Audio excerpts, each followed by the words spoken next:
నమస్కారం Rocky news కి స్వాగతం. ముందుగా హెడ్లైన్స్. అంతర్రాష్ట్ర దొంగల ముఠా అరెస్ట్, భారీగా బంగారం నగదు స్వాధీనం. జగన్మోహన్ రెడ్డి మోసపూరితమైన మాటలు నమ్మొద్దు, ఎమ్మెల్యే కన్నా లక్ష్మీనారాయణ. బాల కార్మికులను పనుల్లో పెట్టుకుంటే కఠిన చర్యలు, కమిషనర్ వెల్లడి. సత్తనపల్లిలో వ్యభిచార గృహం నిర్వహిస్తున్న వైసీపీ మహిళా నాయకురాలు అరెస్ట్.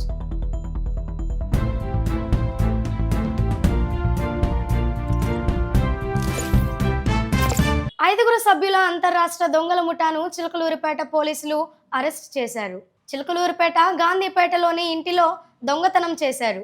ఇంటి ఓనర్ ఫిర్యాదుతో దర్యాప్తు చేపట్టి ముద్దాయిలను పోలీసులు అరెస్ట్ చేశారు. వారి వద్ద 1,25,800 విలువ గల బంగారు ఆభరణాలు, నగదు స్వాధీనం చేసుకున్నారు. ఉత్తరప్రదేశ్, ఉత్తరాఖండ్, హర్యానా రాష్ట్రాలకు చెందిన వారిగా పోలీసులు గుర్తించారు. ముద్దాయిలు నూరు హసన్, నోసద్, మిన్నా యామిన్, అబ్దుల్ గఫార్, సాహుల్. వీరిపై హర్యానా, రాజస్థాన్, హిమాచల్ ప్రదేశ్, గుజరాత్, బీహార్, ఒడిశా, ఆంధ్రప్రదేశ్ రాష్ట్రాలలో కేసులున్నట్లు పోలీసులు తెలిపారు. ముద్దాయిలందరూ జైల్లో పరిచయస్తులుగా డీఎస్పీ వెల్లడించారు. నర్సాపేట సబ్ డివిజన్, పల్నాడు జిల్లా, చిల్లూరుపేట టౌన్ పోలీస్ స్టేషన్ లో ఆ పరిధిలో మొన్న 28/11 అంటే నవంబర్ 28 నాడు మేడం బైరా సుజాత మేడం గారి ఇంట్లో ఈ యొక్క నైట్ అఫెన్స్ చేయడం జరిగింది దొంగలు. దాని మీద మేడం లేరు యాక్చువల్ గా అప్పుడు.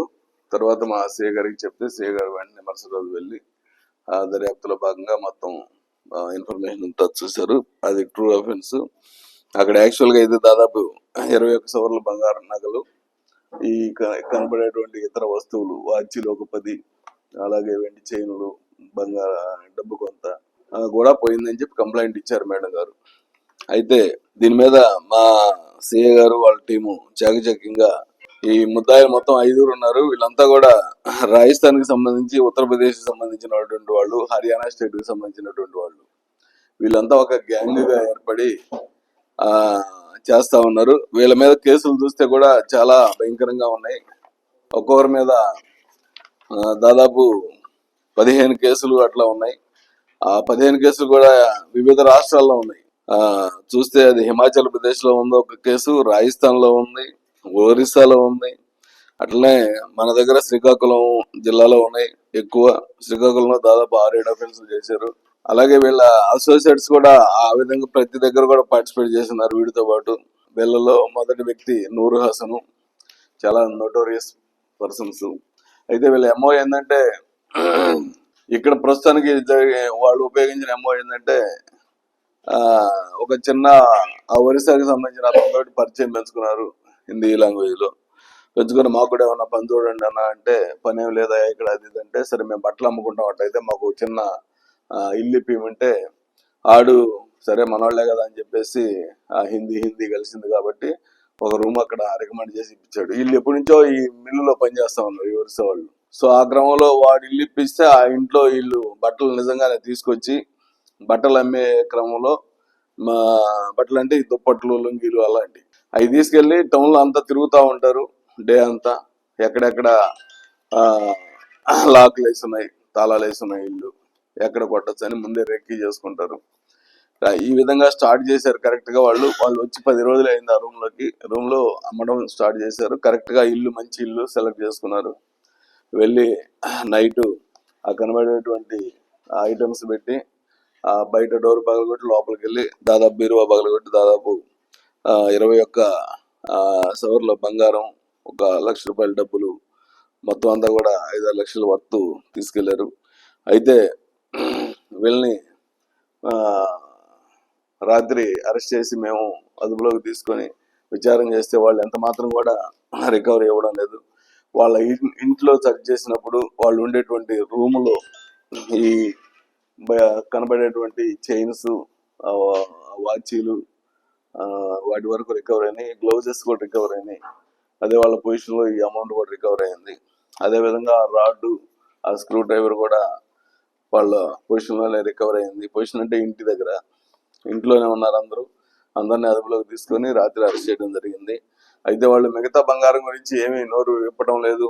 సో వాళ్ళని ఈరోజు అరెస్ట్ చూపించి మ్యాజిస్ట్రేట్ గారి పర్మిషన్ తోటి మళ్ళీ పోలీస్ కస్టడీకి తీసుకొని ఖచ్చితంగా మిగతా బంగారం కూడా రికవరీ చేస్తాం. ఈ కేసులో చాలా టెక్నికల్గా ఆ రోజు అక్కడ జరిగినటువంటి ఏరియాలో సీసీ ఫుటేజెస్ అన్ని కూడా ఉపయోగించుకొని మొత్తం టౌన్ సీసీ ఫుటేజెస్ అన్ని కూడా వెరిఫై చేసి వీళ్ళు టౌన్లో తిరిగే అన్ని కూడా కన్ఫర్మ్ చేసుకొని ప్రతి దగ్గర కూడా తిరుగుతూ ఉన్నారు, ప్రతి బజారు తిరుగుతూ ఉన్నారు వీళ్ళు. సో ఆ కన్ఫర్మేషన్ మేరకు రాబడిన సమాచారాన్ని ఉపయోగించుకొని సక్సెస్ఫుల్గా ముద్దాయిలను అరెస్ట్ చేసి పోర్షన్ ఆఫ్ ప్రాపర్టీ రికవర్ చేసినటువంటి మా చిల్లూరుపేట టౌన్ సిఏ గారు మరియు వాళ్ళ టీంని అభినందిస్తూ ఎస్పీ గారికి రివార్డు కోసం పంపించడం జరుగుతుంది. సత్తెనపల్లిలోని కన్నా కార్యాలయంలో ముఖ్యమంత్రి సహాయక నిధి చెక్కులు పంపిణీ చేశారు. 50 మంది లబ్ధిదారులకు 40 లక్షల విలువ గల చెక్కులు పంపిణీ చేయటం జరిగింది. ముఖ్యమంత్రి చంద్రబాబు ఎంతో ఉదారంగా సీఎం సహాయక నిధి చెక్కులు అందిస్తున్నారని నియోజకవర్గంలో 18 నెలల్లో 555 మంది లబ్ధిదారులకు 5.25 కోట్ల విలువైన చెక్కులు అందించామన్నారు. జగన్మోహన్ రెడ్డి ప్రభుత్వంలో ₹1 కూడా సీఎం సహాయక నిధి చెక్కులను ఇవ్వలేదని, జగన్మోహన్ రెడ్డి ప్రజలను మోసం చేశాడని, జగన్మోహన్ రెడ్డి మాట్లాడే మోసపూరితమైన మాటలను నమ్మొద్దని ఎమ్మెల్యే కన్నా లక్ష్మీనారాయణ తెలిపారు. ముఖ్యమంత్రి గారి సహాయ నిధి నుండి సహాయం తీసుకోవడానికి వచ్చినటువంటి లబ్ధిదారులందరికీ కూడా నా హృదయపూర్వక నమస్కారం. ఎన్డీఏ ప్రభుత్వం ఏర్పడినప్పటి నుంచి కూడా ముఖ్యమంత్రి చంద్రబాబు నాయుడు గారు చాలా ఉదారంగా మీకైనటువంటి మెడికల్ ఎక్స్పెన్సెస్ నుంచి కొంత భాగం చాలా వరకు కూడా మరి ముఖ్యమంత్రి గారి సహాయ నిధి నుంచి ఆదుకోవటం అనేటువంటిది చిన్న విషయం కాదు. ఇప్పుడు సౌరయ్య గారు అడుగుతున్నారు, ఇప్పటిదాకా మన నియోజకవర్గంలో ₹1 కోటి ఇచ్చుదామా అని. కాదు, ఇప్పటి వరకు మనం 555 మందికి ₹5,24,142 ఈ రోజు వరకు ఇచ్చాం. అంటే ఈ 18 మాసాల్లో ₹5,05,24,142 555 మందికి మన నియోజకవర్గం నుంచి ముఖ్యమంత్రి సహాయ నిధి నుంచి మీకు ఇండివిజువల్ గా మీకైనటువంటి ఖర్చులు మరి ఇవ్వడం అనేటువంటిది చిన్న విషయం కాదు. మీరందరూ కూడా చంద్రబాబు నాయుడు గారికి గుర్తుపెట్టుకోవాలి, వారికి కృతజ్ఞతలో ఉండాలి. ఎందుకంటే ఇచ్చేటువంటి వెల్ఫేర్ ప్రోగ్రామ్స్ కాకుండా అదనంగా ఇస్తున్నటువంటి కార్యక్రమం ఇది. మరి జగన్మోహన్ రెడ్డి ప్రభుత్వంలో ₹1 కూడా సీఎం రిలీఫ్ నుంచి ఇచ్చినటువంటి పరిస్థితి కాదు. ఇచ్చారా? ₹1 కూడా ఇవ్వలేము జగన్మోహన్ రెడ్డి. ఇంకా ఇవాళ ఏదో చెప్తున్నాడు, నేనేదో చాలా చేశాను, ఎన్డీఏ ప్రభుత్వం ప్రజల్ని మోసం చేసింది అంటే. మోసం చేశారు ఎవరున్నా అంటే అది జగన్మోహన్ రెడ్డి చేశాడు ప్రజల్ని రాష్ట్రంలో. బాల కార్మిక వ్యవస్థ నిర్మూలన కోసం ప్రతి ఒక్కరూ కృషి చేయాలని సహాయ కార్మిక కమిషనర్ తెలిపారు. నరసరావుపేటలో మంగళవారం సహాయ కార్మిక అధికారులు, పోలీసులు పలు దుకాణాలు, హోటళ్లలో తనిఖీలు నిర్వహించారు. 18 ఏళ్ల బాల బాలికలంతా బడిలోనే ఉండాలని, వారిని తమ దుకాణాల్లో పనులు చేయిస్తే చట్టరీత్యా చర్యలు తీసుకుంటామని అన్నారు. పిల్లలను పనిలో పెట్టుకుంటే కఠిన చర్యలు తీసుకుంటామని తెలిపారు. నమస్కారం అండి, నా పేరు Sheikh Mahaboob Usmani, assistant commissioner of labour, Narsapeta, Palnadu జిల్లాకు.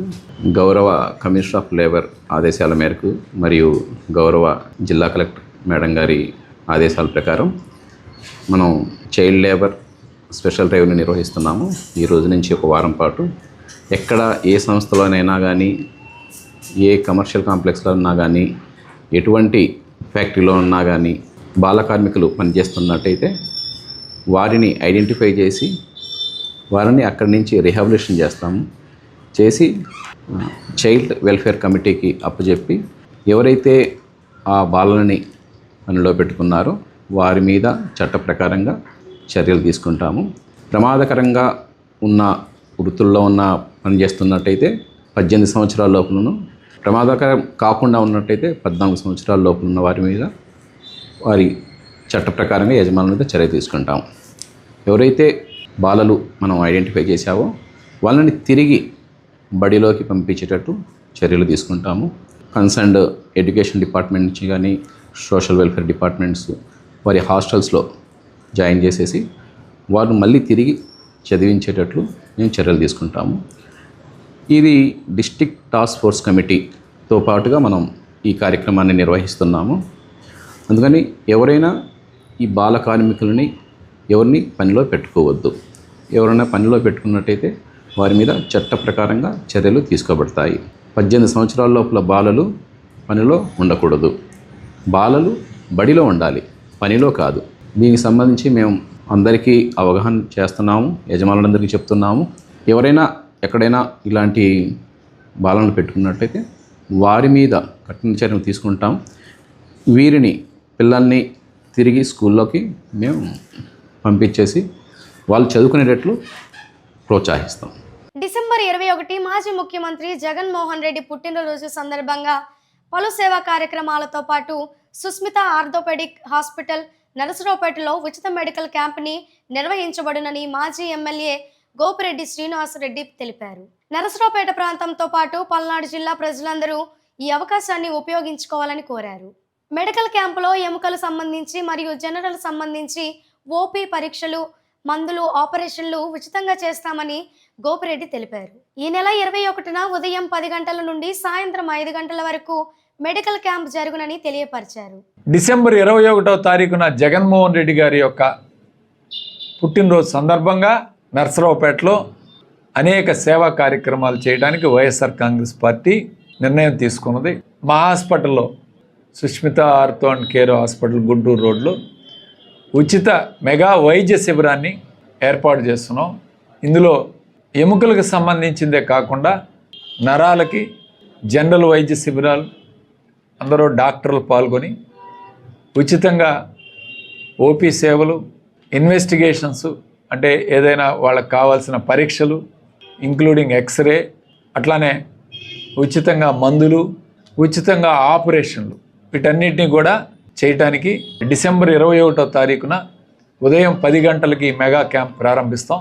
సాయంత్రం 5 గంటల వరకు కూడా మెగా క్యాంపుని హాస్పిటల్లోనే నిర్వహించడానికి ఈరోజు నర్సరావుపేట నియోజకవర్గ ప్రజలకే కాదు పల్నాడు జిల్లా యావత్తు కూడా ఈ యొక్క మెగా మెడికల్ క్యాంప్ని ఏర్పాటు చేయడానికి ఈరోజు మీ ద్వారా అందరికీ ప్రజలందరికీ కూడా తెలియజేస్తాం. నరసరావుపేటలో బంగారం షాపులపై లీగల్ మెట్రాలజీ అధికారులు దాడులు నిర్వహించారు. అధికారులను చూసి బంగారు దుకాణాలను యజమానులు మూసివేశారు. కొన్ని షాపులను తనిఖీ చేసిన నేపథ్యంలో వినియోగదారులు బంగారానికి, స్టోన్కి ప్రత్యేకంగా బిల్లులు రాయాలనేది గమనించాలని తెలిపారు. అలా రాయని షాపులకు నోటీసులు ఇచ్చామని, ఈ తనిఖీలు తరచూ జరుగుతాయని అధికారులు వెల్లడించారు.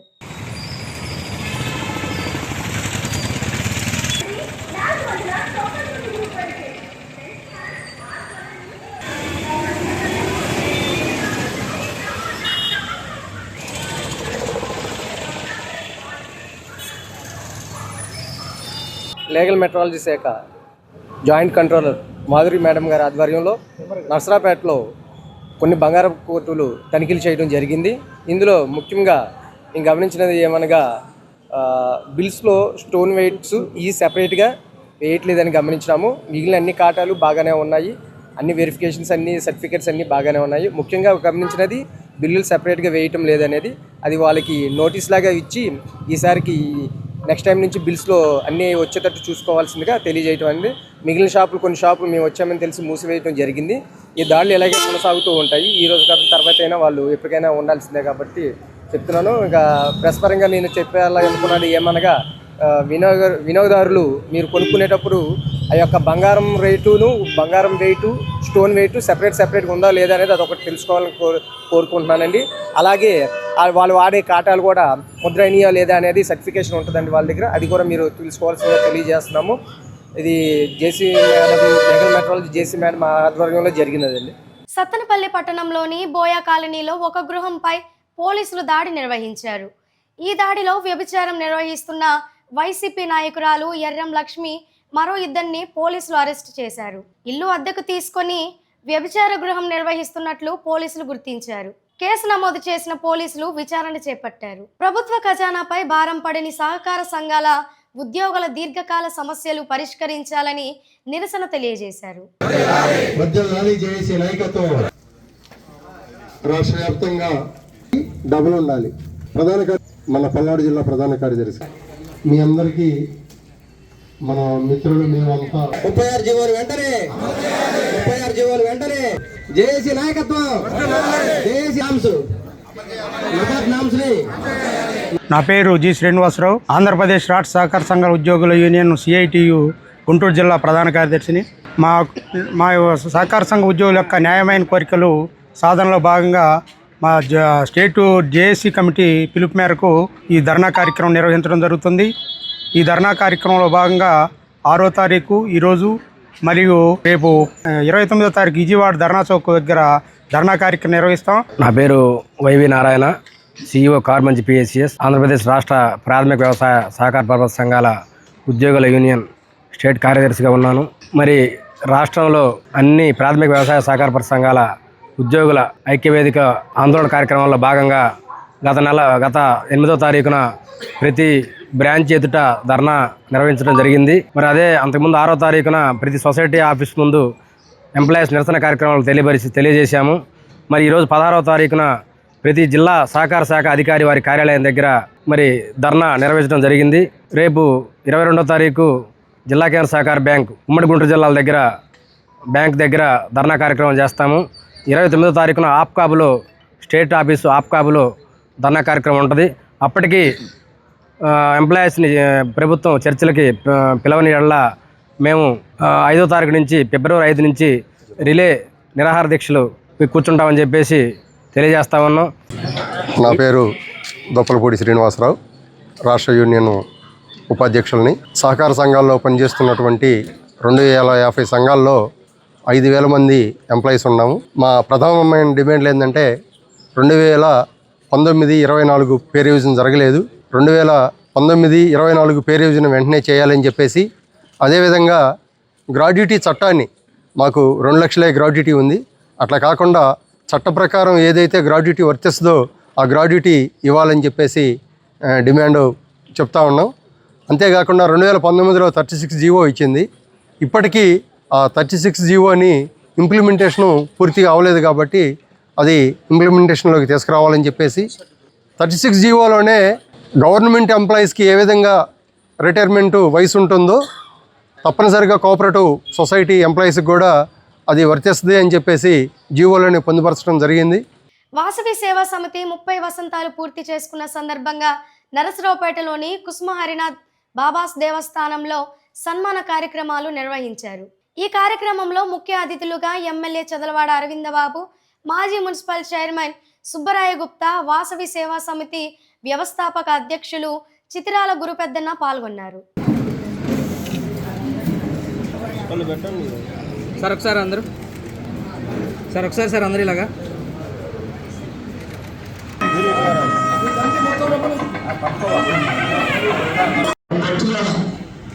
నేను ఎవరికైనా తోడుంటా, కానీ వాడు పని చేస్తే నీకు తోడుంటా. వాడు పని చేయబట్టి నేను ఎత్తుకొని పెరగలేను. అలానే గౌరవించిన గారు మరి ఆ సంస్థ స్థాపించి 2012-13 అనుకున్నాం. 14లో కార్యక్రమం అయింది. ఇవాళ 11 సంవత్సరాలు. ఆ సంస్థ వల్ల చాలామంది సామాన్యులకి కళ్యాణం చేయడానికి కానీ లేకపోతే వేరే ప్రోగ్రామ్స్ కూడా మా కమిటీ మెంబర్ ద్వారా ఒక పాస్ విధానాన్ని జనరల్ సెక్రటరీతో నడిపించడం జరుగుతుంది. మరి ఆ సంస్థ ద్వారా అక్కడికి వెళ్ళగానే బాగా ఫోటోలు ఉంటాయి.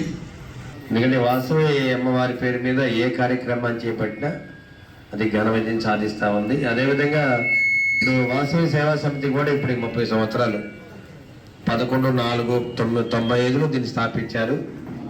మా పెదనాన్నగారు రోసయ్య గారు, మా పెదనాన్నగారు నిజంగా చెప్పాలండి మన పెదనాన్నతో పాటు క్లాస్మేట్ ఆయన. వాళ్ళు స్థాపించారు దీన్ని, ఇక్కడ ఓపెన్ చేయడం జరిగింది. నేను చిన్నప్పటి నుంచి కూడా పెదనాన్ని పిలిచేవాడిని. ఆయన కూడా మా పెదనాన్నగారు, రోసయ్య గారు, సిజే కాంతారావు 3 క్లాస్మేట్స్. అందుకని నాకు అనుబంధం ఎక్కువ ఉందన్నమాట. మరి ఇటువంటి వాసవి సేవా సమితిలో మనం అందరం కూడా మనస్ఫూర్తిగా సభ్యులు అవ్వటం ఒకటి. అందరూ కూడా కష్టపడి పనిచేస్తారు. ఏ కార్యక్రమాన్ని అయినా ఎంత చక్కగా చేస్తారంటే మీరు సొంత ఇంట్లో పనిలా చేస్తారు. ఇంట్లో పని కూడా అంత బాగా చేయలేము. అమ్మవారి పేరు మీద ఉన్న ఏ కార్యక్రమాన్నైనా అంత ఘనంగా చేసే బాధ్యత మీరు తీసుకుంటూ ఉంటారు. అది చాలా అదృష్టం. మరి ఈ రోజున ఈ 30 వసంతాల వేడుకలు సన్మాన మహోత్సవం ముఖ్యంగా పూర్వ అధ్యక్షులకి, అట్లాగే ప్రెస్ వారికి, మీడియా వారికి, ముఖ్యమైన నాయకులందరికీ కూడా ఈరోజు చాలా మంచి సన్మాన కార్యక్రమం పెట్టారు. ఎందుకంటే ఈ 30 సంవత్సరాలు కూడా మన చీతిరాల గురుపెద్దన్న గారితో మరి వారందరూ కూడా సహకారాలు అందించిన వారికి, ముఖ్యంగా ఏంటంటే ప్రెస్ మీడియా వారికి తప్పకుండా చేయాలి. ఎందుకంటే ఈ న్యూస్ అందరూ కూడా ప్రజలకి, నర్సరావుపేట పట్టణ ప్రజలకి తెలుపుతున్నందుకు వారిని కూడా ఈరోజు మన చేమకుర్తి రాజా గారు సన్మానం చేయటం మరి అభినందించదగ్గ విషయం. అట్లాగే ముఖ్యంగా ఈ 16 సంవత్సరాలు కూడా చేసిన పూర్వ అధ్యక్షులు వాళ్ళని కూడా సన్మానించుకోవడం చాలా గొప్ప విషయంగా చెప్తున్నాను. ఎందుకంటే ఈ వాసవి సేవా సమితిలో మరి ఈ సంవత్సరం మన అధ్యక్షులు చేమకుర్తి రాజా గారు, వారి కమిటీ సభ్యులందరూ కూడా సుమారు ఈ సంవత్సరం 70 కార్యక్రమాలు, చాలా మంచి కార్యక్రమాలు చేశారు. పమిడిమర్రు ఎస్సీ, ఎస్టీ, బీసీ మైనార్టీలు ఎవరి భూమి వారికి చూపించమని కలెక్టర్కి అర్జీ ఇవ్వడం జరిగింది. ఈ రోజు గ్రామస్తులు 9 మంది, ఇతరులు కొందరు ఎంఆర్ఓను కలిసి నిన్న కలెక్టర్కి అర్జీ ఇచ్చిన వాళ్ళు నకిలీలని, మేమే అసలైన వాళ్ళమని కొన్ని పార్టీల పేరుతో ప్రకటన ఇచ్చారు. ఆ ప్రకటనలో బసవయ్య అనే వ్యక్తి మాత్రమే పమిడిమర్రుకు చెందిన వ్యక్తి, మిగిలిన మాట్లాడిన వాళ్ళు బయట వాళ్ళని తెలిపారు. నర్సరావుపేట రూరల్లో ఉన్నటువంటి పమిడిమర్రు గ్రామం ఏదైతే ఉందో, ఈ రాష్ట్రానికి పర్యాటక కేంద్రమైనటువంటి కోటపకొండకి దగ్గరలో, అలాగే జేఎన్టీయు యూనివర్సిటీ ఉన్నటువంటి పక్కనే ఉన్నటువంటి ఈ స్థలాలు ఏదైతే ఉన్నాయో ఆ గ్రామానికి చెందినటువంటి ఎస్సీ, ఎస్టీ, బీసీ మైనార్టీకి సంబంధించినటువంటి పేదలకి మరి గతంలో వైఎస్ఆర్ ముఖ్యమంత్రిగా ఉన్నప్పుడు పేదలకి భూపంపిణీ కార్యక్రమంలో భాగంగా వాళ్ళకి భూపంపిణీ కార్యక్రమం చేయడం జరిగింది. వాళ్ళకి పట్టాలు ఇవ్వడం జరిగింది. కాకపోతే ఆ భూమిని ఎవరికి వాళ్ళకి సపరేట్ చేసి ఒప్పచెప్పల. అందుకోసం ఏంటంటే సామూహికంగానే గ్రామంలో ఇచ్చినటువంటి భూముల మొత్తాన్ని వాళ్ళు సామూహికంగా ఉపయోగించుకుంటా ఉన్నారు.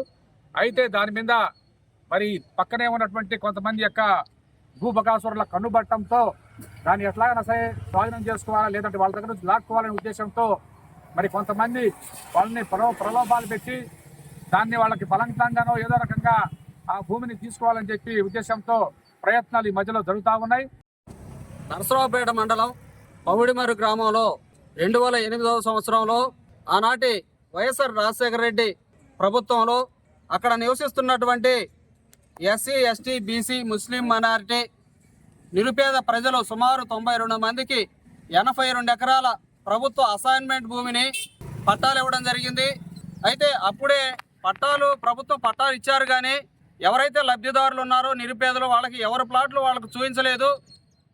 దాంతో అక్కడ ఉన్నటువంటి నిరుపేదలంతా కూడా ఉమ్మడిగా ఆ భూమిని అనుభవిస్తూ ఉన్నారు. ఈ క్రమంలో ప్రభుత్వం ఎకనైనా గత 16 సంవత్సరాలుగా ఎవరి ప్లాట్లు వాళ్ళకి కేటాయించకుండా ఇబ్బందులకు గురి చేయడం సరికాదు. ఎవరి ప్లాట్లు వాళ్ళకి కేటాయిస్తే తమకు ఇష్టం వచ్చినటువంటి ఆ పంటలను సాగు చేసుకోవడానికి అవకాశం ఉంటుంది. కాబట్టి ఎవరి ప్లాట్లు వాళ్ళకి కేటాయించాలని చెప్పి నాటి నుండి నేటి వరకు ఆ పేదలు పోరాడుతూనే ఉన్నారు. అంతేకాకుండా ఎవరి ప్లాట్లు వాళ్ళకి కేటాయించకపోవడం వలన చుట్టుపక్కల ఉన్నటువంటి భూ కబ్జాదారులు ఆ భూములపై కన్నేసి ఏదో విధంగా పేదలకు ఇచ్చిన భూముల్ని కబ్జా చేయాలని ఒక దురుద్దేశంతో అక్కడ ఇటీవల కాలంలో కొంత భూమి రాబందులు లాంటి భూ కబ్జాదారులు చదును చేయడం జరిగింది.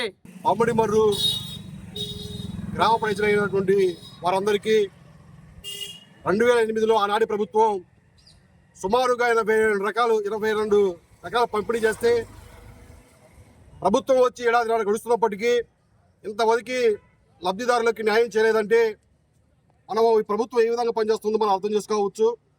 1 ఏడాదిన్నర కాలంగా నుంచి పేదలు తహసీల్దార్ కార్యాలయాల చుట్టూ ప్రదక్షిణ చేస్తున్నప్పటికీ వారికి కేటాయించిన భూమి వారికి హద్దులు కేటాయించకపోవడంతో కొంతమంది భూ కబ్జాదారులు ఆ భూమిని చదును చేసి ఎకరం 15 నుంచి 20 లక్షల రూపాయలు అమ్మకానికి సిద్ధమయ్యారంటే తహసీల్దార్ కార్యాలయంలో ఉన్నటువంటి రెవెన్యూ అధికారులు వాళ్ళు ఇచ్చినటువంటి మామూళ్ళ కింద అమ్ముడిపోయారా, లేక తెలిసి నిద్రావస్థలో ఉండి నటిస్తున్నారా అనేది ఆలోచించాల్సిన విషయం ఉంది.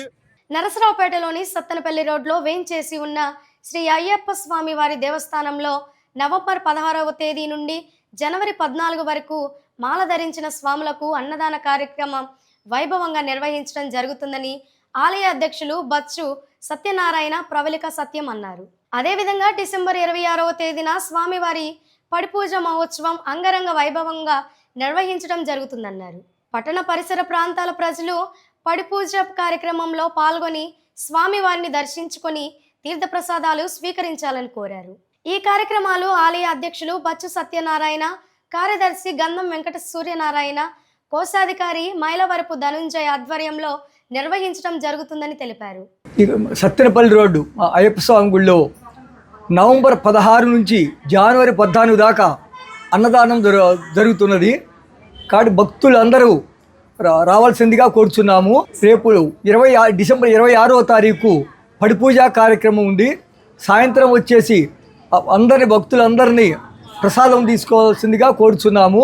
ఈ నవంబర్ 16 నుంచి కూడా జనవరి 14 కూడా మా కమిటీ మెంబర్లందరూ కూడా ఇక్కడ ఉండి దగ్గరుండి చేయడం జరుగుతుంది.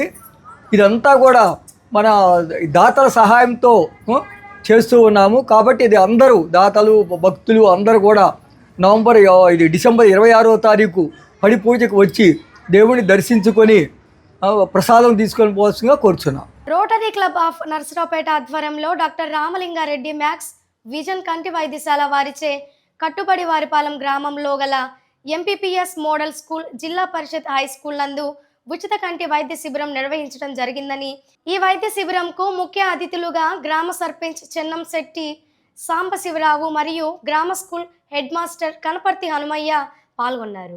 డాక్టర్ రామలింగారెడ్డి మ్యాక్స్ విజన్ కంటి వైద్యశాల నుండి ప్రముఖ కంటి వైద్య నిపుణులు డాక్టర్ ఎం చెంచిరెడ్డి మరియు డాక్టర్ ఏ శాంతిశ్రీ పాల్గొన్నారని Rotary Club president Sheikh Kareem Mohiddin తెలియజేశారు. ఈ క్యాంపు నందు సుమారు 234 మంది చిన్నపిల్లలు మరియు 56 మంది గ్రామ ప్రజలు మొత్తం 290 మందికి కంటి పరీక్షలు నిర్వహించారని షేక్ కరీం మొహద్దీన్ తెలియజేశారు. పల్నాడు జిల్లాలో ఇటీవల నిర్వహించిన జోనల్ బాల మహోత్సవ్ పోటీల్లో కేరిడ్జ్ స్కూల్కి చెందిన విద్యార్థి రియాన్ష్ శుక్లా చెస్ అండర్ 14 విభాగంలో ప్రతిభ కనబర్చి ద్వితీయ బహుమతిని గెలుచుకున్నారు. స్కూల్ విద్యార్థులు విశేష ప్రతిభ కనబర్చారని ప్రిన్సిపల్ జి బర్నబాస్ తెలిపారు. ఈ పోటీల్లో విజువలైజేషన్ విభాగంలో 5వ తరగతి విద్యార్థి మోహిత్ ప్రథమ బహుమతి, 6వ తరగతి విద్యార్థి లోహిత్ ద్వితీయ బహుమతి సాధించారు. జూనియర్స్ విభాగంలో 3వ తరగతి విద్యార్థి ఓం విహాన్ ప్రథమ బహుమతి, 2వ తరగతి విద్యార్థి ఎన్ హిమాంష్ కన్సోలేషన్ ప్రైజ్ గెలుచుకున్నారు అని ఆయన పేర్కొన్నారు. ఈ సందర్భంగా ఏర్పాటు చేసిన ప్రెస్ మీట్లో పాఠశాల ప్రిన్సిపల్ జి బర్నబాస్ మాట్లాడుతూ విద్యార్థులు సాధించిన ఈ విజయం పాఠశాలకు గర్వకారణమని పేర్కొని వారి వెనుక నిలిచిన ఉపాధ్యాయుల కృషిని ప్రశంసించారు. పాఠశాల చైర్మన్ నాతాని వెంకటేశ్వర్లు మాట్లాడుతూ కేరిడ్జ్ స్కూల్లో విద్యార్థుల సమగ్ర అభివృద్ధికే ప్రథమ ప్రాధాన్యత ఇస్తామని తెలిపారు. ఈ కార్యక్రమంలో పాఠశాల డైరెక్టర్ కోమటనేని నాసరయ్య, క్యాంపస్ ఇన్ఛార్జ్ కోట బాపూజీతో పాటు ఉపాధ్యాయులు, విద్యార్థులు పాల్గొన్నారు. వార్తలు ముగించే ముందు హెడ్లైన్స్ మరొకసారి. అంతర్రాష్ట్ర దొంగల ముఠా అరెస్ట్, భారీగా బంగారం, నగదు స్వాధీనం. జగన్మోహన్ రెడ్డి మోసపూరితమైన మాటలు నమ్మొద్దు, ఎమ్మెల్యే కన్నా లక్ష్మీనారాయణ. బాల కార్మికులను పనుల్లో పెట్టుకుంటే కఠిన చర్యలు, కమిషనర్ వెల్లడి. సత్తెనపల్లిలో వ్యభిచార గృహం నిర్వహిస్తున్న వైసీపీ మహిళా నాయకురాలు అరెస్ట్. వార్తలు ఇంతటితో సమాప్తం. మరో బులెటిన్లో మళ్ళీ కలుద్దాం. అంతవరకు సెలవు. నమస్కారం.